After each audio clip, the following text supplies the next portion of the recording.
स्वागत है आप सभी का एक बार फिर से गैलेक्सी क्लासेस के इस ऑनलाइन प्लेटफॉर्म पर, जहां हम सभी चर्चा कर रहे थे सीटेट दिसंबर 2022 के बारे में।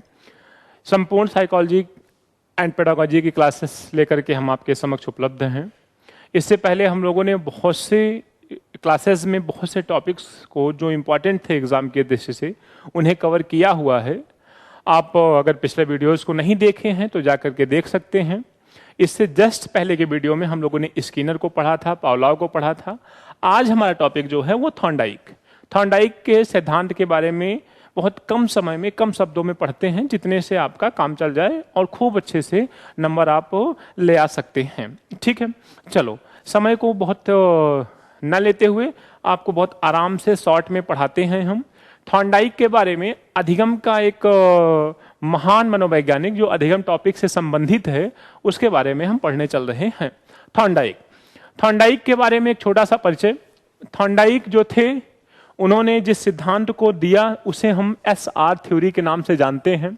थॉर्नडाइक ने जिस सिद्धांत को दिया उसे हम SR थ्योरी के नाम से जानते हैं। ठीक है, चलो इन्होंने 2 किताब लिखी थी। एक का नाम था एनिमल इंटेलिजेंस 1898 में और दूसरा था एजुकेशनल साइकोलॉजी।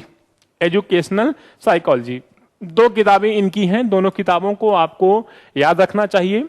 अगर आप सीटेट की तैयारी कर रहे हैं तो भी, सुपर टेट और टेट की तैयारी कर रहे हैं तो भी आपके लिए ये क्लासेस बहुत इंपॉर्टेंट हैं। ठीक है, आइए संबंधवाद का सिद्धांत प्रस्तुत किया। अगर आपसे कोई पूछे कि संबंधवाद का सिद्धांत किसने प्रस्तुत किया, तो संबंधवाद का सिद्धांत किसने प्रस्तुत किया? थॉर्नडाइक ने। संबंधवाद है क्या, इस शब्द को हम समझते हैं। संबंधवाद को उद्दीपक के साथ अनुक्रिया का संबंध बनना, उद्दीपक के साथ अनुक्रिया का संबंध बनना क्या कहलाता है? संबंधवाद कहलाता है। उद्दीपक के साथ अनुक्रिया का संबंध बनना संबंधवाद कहलाता है। अब देखिए, इस संबंधवाद के जनक के रूप में ये हैं, लेकिन इससे पहले भी इस संबंध पर पावलोव और स्किनर चर्चा कर चुके हैं। पावलोव और स्किनर महोदय दोनों लोग चर्चा कर चुके हैं, लेकिन उद्दीपक और अनुक्रिया के संबंध के बारे में सबसे अच्छा विश्लेषण अगर कोई करता है तो उनका नाम क्या है? थॉर्नडाइक महोदय। ठीक है, इन्होंने कहा कि जो स्टिमुलस होता है और जो रिस्पांस होता है, इन दोनों के बीच में रिलेशन बनता है, लेकिन उसका आधार पुनर्बलन होता है। एक बड़ी बात आपको यहां समझना है कि पावलोव ने कहा था कि जो हमारी रिस्पांस होते हैं, जो अनुक्रियाएं होती हैं, वो किस पे डिपेंड करती हैं? स्टिमुलस पर। ओके, ठीक है। और जो ये थे स्किनर ने कहा कि हमारे जो रिस्पांस होते हैं वो डिपेंड करते हैं पुनर्बलन पर, रीइंफोर्समेंट पर, या हम ऐसा कह सकते हैं सबलीकरण पर। ठीक है, सबलीकरण पर। दो पक्षों की चर्चा पावलोव भी कर रहे हैं और स्किनर भी कर रहे हैं। लेकिन जो थॉर्नडाइक ने कहा कि हमारे रिस्पांस स्टिमुलस से किस प्रकार संबंधित होते हैं, जब उन्हें क्या प्राप्त होता है? पुनर्बलन प्राप्त होता है। सपोज दैट आपके पास 4 मित्र हैं, आपको एक दिन पैसे की आवश्यकता पड़ी, आपने पहले व्यक्ति से मांगा, उसने मना कर दिया। दूसरे व्यक्ति से मांगा, उसने भी मना कर दिया। तीसरे व्यक्ति से मांगा, उसने भी मना कर दिया। जब आपने चौथे व्यक्ति से पैसा मांगा तो चौथे व्यक्ति ने आपको मान लीजिए 2000 रुपए दे दिए। 2000 रुपए दे दिए। अब आप क्या हो गए? वो व्यक्ति क्या हो गया? स्टिमुलस। आपने जो मांगने की क्रिया की पैसे को उधार के रूप में कुछ दिनों के लिए, वो क्या था? रिस्पांस था या प्रतिक्रिया थी? या आप अब आपका संबंध किस व्यक्ति से बना, हम आपको ये सिखाना चाहते थे। बाकी ये बहुत सटीक उदाहरण नहीं हो सकता। हम ये आपको दिखाना चाहते थे कि आपका जो रिलेशन है किससे अच्छा बनेगा, जहां पर आपको पुनर्बलन की प्राप्ति होगी। एक चीज ध्यान रखिएगा, इस पुनर्बलन को हम व्यवहारिक भाषा में संतुष्टि कह सकते हैं। जहां से सेटिस्फैक्शन प्राप्त होगा, जहां से संतुष्टि प्राप्त होगी, उसी व्यक्ति से आपका संबंध अच्छा बनेगा। तो कहने का मतलब जो उद्दीपक और अनुक्रिया का संबंध है वो थॉर्नडाइक के अनुसार किस पे डिपेंड होता है? पुनर्बलन पर डिपेंड होता है। ये कौन कह रहा है? थॉर्नडाइक कह रहे हैं। इसी को किस नाम से प्रसिद्ध करते हैं? संबंधवाद के नाम से प्रसिद्ध करते हैं। संबंधवाद का मतलब क्या है? उद्दीपक के साथ अनुक्रिया का संबंध बन जाना। चलिए आगे बढ़ते हैं। हमने कहा कि उद्दीपक अनुक्रिया सिद्धांत, उद्दीपक को स्टिमुलस कहते हैं, उद्दीपक को स्टिमुलस कहते हैं और अनुक्रिया को रिस्पॉन्स कहते हैं। इसलिए इसे हम SR बॉन्ड या SR थ्योरी भी कहते हैं। समर्थक के रूप में आप देखिए कि थॉर्नडाइक ने इस सिद्धांत को दिया। उद्दीपक अनुक्रिया सिद्धांत केवल थॉर्नडाइक के द्वारा ही नहीं, बल्कि ये एक आप ऐसा कह सकते हैं संप्रदाय के रूप में है, स्कूल के रूप में है, जिसके समर्थक कौन कौन थे? वुडवर्थ थे, पावलोव थे, वॉटसन थे, गुथरी थे और टॉलमैन थे। ये जो व्यवहार शब्द है ना, व्यवहार शब्द के समर्थक या व्यवहारवादी आप जिसे कह सकते हैं, इन लोगों को कह सकते हैं। जिसे आप व्यवहारवाद के जनक के रूप में आपने वॉटसन को पढ़ा था। बाकी सारे लोग किस रूप में उपस्थित थे? समर्थक के रूप में उपस्थित थे। चलो इस थ्योरी के समर्थक कौन कौन है, मैंने उसके नाम आपको बताए। अब आप देखिए कि इन्होंने, अब हम मेन प्रयोग पढ़ते हैं थॉर्नडाइक का। थॉर्नडाइक महोदय ने कई जीवों पर प्रयोग किया। मानव पर भी प्रयोग किया, मुर्गी पर भी प्रयोग किया, बिल्ली पर भी प्रयोग किया, मछली पर, बंदर पर, कुत्ते पर। लेकिन कुत्ते के लिए वास्तव में जो फेमस है उसका नाम क्या था? आप लोग पढ़ चुके हैं, उसे हम पावलोव कहते हैं। ठीक है। और इन्होंने सबसे ज्यादा अच्छा, अगर इस मनुष्य को, इस मानव को हम वनमानुष कह दें तो वनमानुष पर किसने किया? कोहलर ने प्रयोग किया था। ठीक है। अब देखिए इस बिल्ली पर प्रयोग के लिए ये फेमस होते हैं। चूहे और कबूतर पर स्किनर ने किया। जो थॉर्नडाइक थे, थॉर्नडाइक प्रसिद्ध केवल सबसे ज्यादा प्रसिद्ध होते हैं किस पर प्रयोग करने के लिए? बिल्ली पर प्रयोग करने के लिए। अक्सर हम लोग ऐसे कहावत में कहते हैं, मजे में कहते हैं कि पावलोव का कुत्ता, स्किनर का चूहा और कबूतर और थॉर्नडाइक की बिल्ली। ठीक है। तो थॉर्नडाइक ने किस पर प्रयोग किया? बिल्ली पर प्रयोग किया। आइए देखते हैं इन्होंने बिल्ली पर कैसे प्रयोग किया। एक चीज ध्यान रखिएगा, आपको समझने वाली बात यह है कि पावलोव, स्किनर, थॉर्नडाइक में जो पावलोव का कुत्ता है वो निष्क्रिय रूप में है, वो सक्रिय रूप में नहीं है। लेकिन स्किनर का चूहा और कबूतर, थॉर्नडाइक की बिल्ली, ये सब किस अवस्था में हैं? ये सब इस प्रयोग में सक्रिय अवस्था में उपस्थित हैं। एक ये बहुत बड़ा अंतर है पावलोव के बीच में और थॉर्नडाइक और स्किनर के बीच में। चलिए आगे बढ़ते हैं। हमने कहा कि इन्होंने एक संबंधवाद को किस नाम से प्रसिद्ध किया। जैसे आपने पिछले थ्योरी में देखा था कि एक सिद्धांत के कई नाम होते हैं, वैसे भी थॉर्नडाइक ने अपने सिद्धांत का नाम क्या रखा? प्रयास एवं त्रुटि का सिद्धांत। ये प्रयास और त्रुटि का सिद्धांत ये कहता है कि जब हम प्रयास करते हैं तो हमसे क्या होती है? शुरुआत में त्रुटियां होती हैं, लेकिन एक समय ऐसा आता है कि इन त्रुटियों का जो परसेंटेज है वो कम होता चला जाता है और एक संबंध स्थापित हो जाता है उद्दीपक और अनुक्रिया के बीच। और इसी को हम क्या कहते हैं? SR बॉन्ड या SR थ्योरी कहते हैं। इन्होंने एक बॉक्स में बिल्ली को रखा। ठीक है। एक लीवर था, लीवर के दबते ही ये गेट खुल जाता था। यहाँ पे फूड रखा हुआ था, कुछ फिश वगैरह रखी थी, बिल्ली बाहर आती थी और इसे खा जाती थी। ठीक है। लेकिन याद रखिएगा, बिल्ली का भूखी होना आवश्यक है। अगर आप स्कूल जाएं तो आपके अंदर पढ़ने की इच्छा का होना आवश्यक है।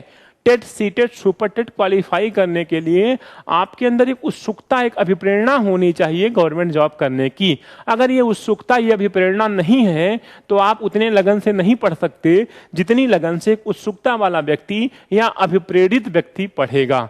ठीक है। तो बिल्ली का भूखी होना आवश्यक है। भूखी होने पर ही ये प्रयास करेगी। शुरुआत में इस प्रयास में त्रुटि होगी, लेकिन धीरे धीरे इस त्रुटि का परसेंटेज कम होता जाएगा। जितना प्रयास करेंगे हम उतनी त्रुटियां हमसे कम होंगी, और एक समय ऐसा आएगा कि ये बिल्ली सीख जाएगी और स्मार्ट हो जाएगी, आते ही इस लीवर को दबाएगी, गेट खुलेगा और जा करके खाना खाएगी और आकर के फिर से यहीं सो जाएगी। फिर भूख लगेगा, फिर आराम से गेट खोलेगी, जाएगी, इसे खाएगी, फिर आकर के सो जाएगी। कहने का मतलब कि ये सीख जाएगी, ये सीख जाएगी कि गेट कैसे खोला जाता है और भोजन हमें कैसे प्राप्त होगा। इसी सीखने को, इसी अधिगम को थॉर्नडाइक ने संबंधवाद कहा। इसी सीखने को, इसी अधिगम को थॉर्नडाइक ने क्या कहा? संबंधवाद नाम दिया। इसी सीखने को थॉर्नडाइक ने क्या नाम दिया? संबंधवाद शब्द का प्रयोग किया। अर्थात अब बिल्ली सीख चुकी है, बिल्ली के अंदर जो भूख है वो संतुष्टि के लिए अब वो सीख चुकी है कि ये गेट कैसे खुलेगा और हमें अभिप्रेरणा या पुनर्बलन जो भोजन के रूप में उपस्थित है वो कैसे प्राप्त होगी। यहां दो कंडीशन इन्होंने बताया। थॉर्नडाइक ने यहां पर दो कंडीशन बताया। इन्होंने दो शर्तें रखी। एक शर्त यह रखी कि बिल्ली का भूखा होना आवश्यक है। एक शर्त क्या रखी? कि बिल्ली का भूखा होना आवश्यक है। और दूसरी शर्त क्या रखी? कि भोजन का प्राप्त होना भी आवश्यक है। अगर आप बहुत पढ़ने के इच्छुक हैं और हमारी क्लास में आए तो आपको कंटेंट या मैटर भी मिलना चाहिए। अगर आपको कुछ नहीं पढ़ाया जा रहा है, बहुत पढ़ने की इच्छा है, तो भी बेकार है। अगर भूखी बिल्ली ना होती तो वो अनुक्रियाएं ना करती, सबसे पहली कंडीशन। और बार बार अनुक्रिया करने के लिए उसे भोजन का प्राप्त होना आवश्यक है। याद रखिएगा भैया, इस भोजन को हम रीइंफोर्समेंट या पुनर्बलन के रूप में इस सिद्धांत में देखेंगे।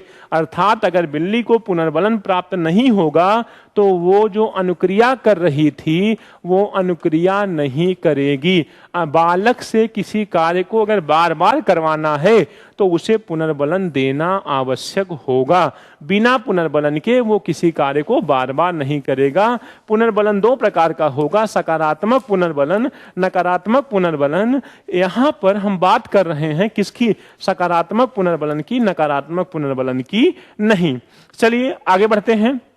तो ये दो शर्तें हो गई थॉर्नडाइक के सिद्धांत की। ये हमने एक ग्राफ आपको बनाया है, एक परसेंटेज हमने आपको दिखाया है ताकि आप और आसानी से समझ जाएं। यदि आप 10% का प्रयास करते हैं तो 90% त्रुटि होने की चांस है। अगर आप 50% प्रयास करते हैं तो 50% त्रुटियां होने के चांस हैं। 70% प्रयास करते हैं तो त्रुटियां 30% हो सकती हैं। अगर आप 90% प्रयास करते हैं तो त्रुटि का जो परसेंटेज है वो 10% हो जाता है। कहने का मतलब जितना अधिक प्रयास हम करेंगे उतना जो त्रुटियों का परसेंटेज है वो कम होता चला जाएगा। इसी को इन्होंने, थॉर्नडाइक ने क्या कहा? प्रयास एवं त्रुटि का सिद्धांत।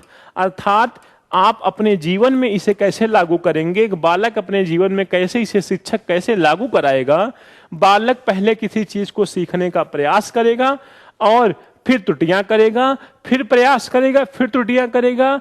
इसी क्रम में वो आगे बढ़ता चला आएगा और एक दिन ऐसा आएगा कि उसका प्रयास अधिकतम होगा और त्रुटि होने के जो चांस हैं वो कम होंगे। इसी को हम संबंधवाद कहते हैं, या इसी को हम अधिगम कहते हैं, या इसी को हम सीखना कहते हैं।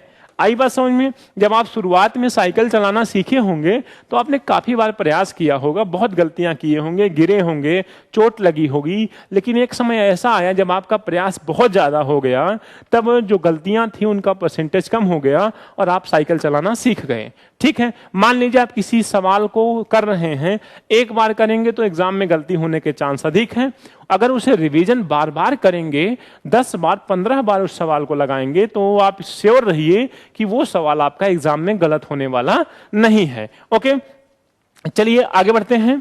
तो इस ग्राफ से आगे हमने ये देखा कि थॉर्नडाइक के सिद्धांत के कितने नाम हैं। अच्छा, एक बात आपको पूरे साइकोलॉजी में ये समझनी है, अधिगम के चैप्टर में विशेष तौर से ये समझना है कि मनोवैज्ञानिक के तो एक ही नाम है, मनोवैज्ञानिकों के अनेक नाम नहीं हैं, लेकिन जो उनके द्वारा सिद्धांत दिए गए हैं उन सिद्धांतों के अनेक नाम हो सकते हैं और किसी भी नाम से एग्जाम में पूछा जा सकता है। इसलिए इंपॉर्टेंट ये है कि हम उनके विभिन्न नामों को भी जानते रहें। इंपॉर्टेंट क्या है कि हम उनके विभिन्न नामों को भी जानते रहें। चलिए आइए देखते हैं कि थॉर्नडाइक के सिद्धांत का सबसे पहला नाम क्या है। SR बॉन्ड या SR थ्योरी इसे कहते हैं, स्टिमुलस और रिस्पॉन्स कहते हैं। इसे हम संबंधवाद का सिद्धांत भी कहते हैं। ओके, ये आपने पढ़ा। इसे हम उद्दीपक अनुक्रिया, चाहे ये कह लीजिए इंग्लिश में, चाहे ये कह लीजिए, बात एक ही है। इसे हम प्रयास एवं त्रुटि का सिद्धांत कहते हैं, जी अभी अभी हम लोगों ने देखा। और इसे हम चयन और संबंध का सिद्धांत भी कहते हैं। This is most important point कि इसे हम चयन और संबंध का सिद्धांत भी कहते हैं।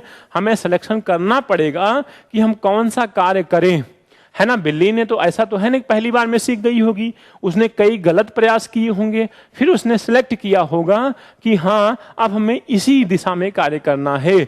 जब आप चूज करते हैं कि नहीं अब हमको 4-5 किताबें नहीं केवल एक किताब पढ़ना है, अगर अच्छे नंबर ले आने हैं एक ही किताब को कई बार पढ़ना है, तो इसी को हम क्या कहते हैं, चयन। और जब उस किताब की सारी चीजें आपको आने लगती हैं, आपका संबंध स्थापित हो जाता है उन बातों से, उन फैक्ट्स से, इसी को हम क्या कहते हैं, चयन और संबंध का सिद्धांत कहते हैं। बहुत इंपॉर्टेंट है एग्जाम की दृष्टि से।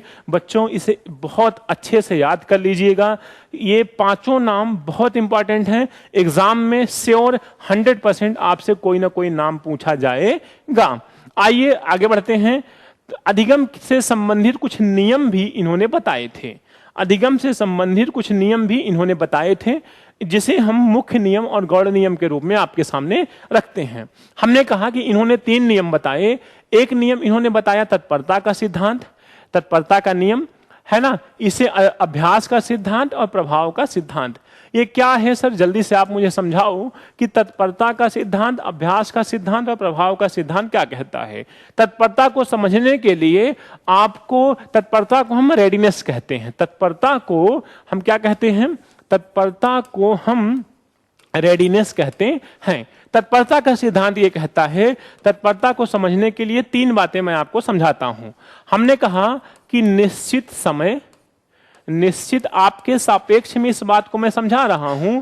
अगर मैं ये कहूं कि आप पढ़ने के प्रति तत्पर हैं कि नहीं, आप पढ़ने के प्रति तत्पर हैं कि नहीं, हम ये देखना चाहते हैं। अगर हम ये देखना चाहते हैं कि आपके अंदर पढ़ने के लिए रेडीनेस है कि नहीं, तो 3 कंडीशन आपको, हम 3 कंडीशन पर आपकी जांच हम करते हैं। हमने कहा एक निश्चित समय होना चाहिए, और निश्चित विषय होना चाहिए, और निश्चित विषय होना चाहिए, और साथ ही साथ उस काम को रोजाना आपके द्वारा किया जाना चाहिए। माना कि 8 से 9 हमारा क्या है, निश्चित समय।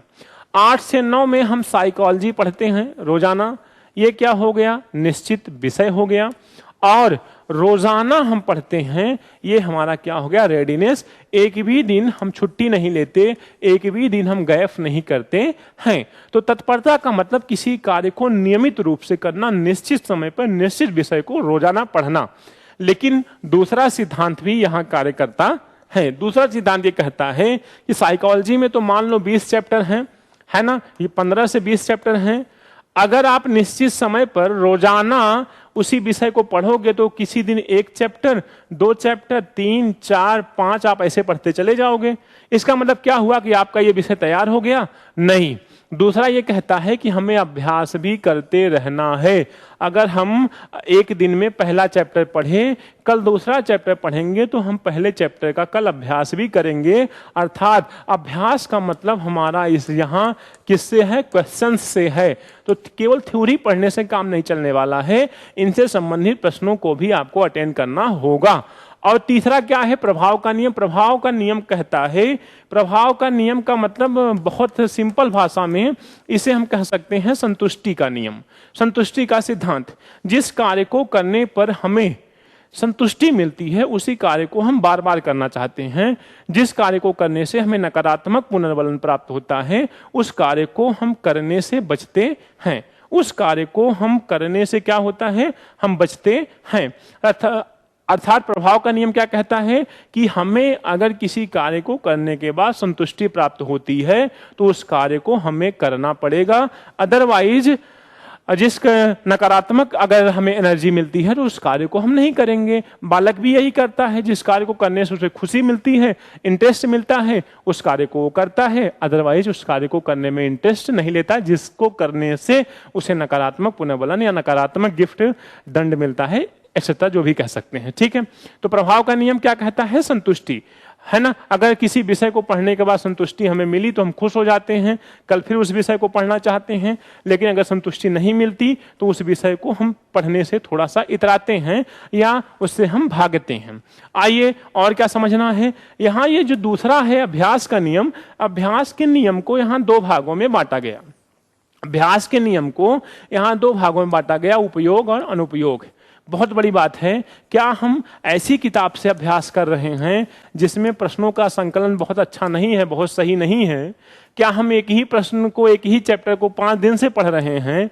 ये सब मायने रखते हैं। इसलिए अगर आप अभ्यास करिएगा तो उपयोगी अभ्यास करिएगा, ना कि अनुपयोगी अभ्यास करिएगा। सोचो थॉर्नडाइक कितनी बड़ी बात है, बिल्ली के माध्यम से, अपने सिद्धांत के माध्यम से विद्यार्थियों को, स्टूडेंट्स को बताना चाहते हैं किस प्रकार से उन्हें बहुत परिपक्व रूप में विकसित करना चाहते हैं। गौड़ नियम आपके सामने है, बहु अनुक्रिया का नियम, मानसिक स्थिति, तत्वों का पूर्व समर्थता, सदृशता, इनके नाम आप ऐसे ही याद कर लीजिए। इनकी संख्या याद कर लीजिएगा कि कितने होते हैं। गौड़ नियम 5 हैं और पहले को याद रख लीजिएगा बहु अनुक्रिया, अंतिम वाले को याद रखिएगा साश्चर्य परिवर्तन। बाकी आपको इसमें कुछ नहीं याद करना है।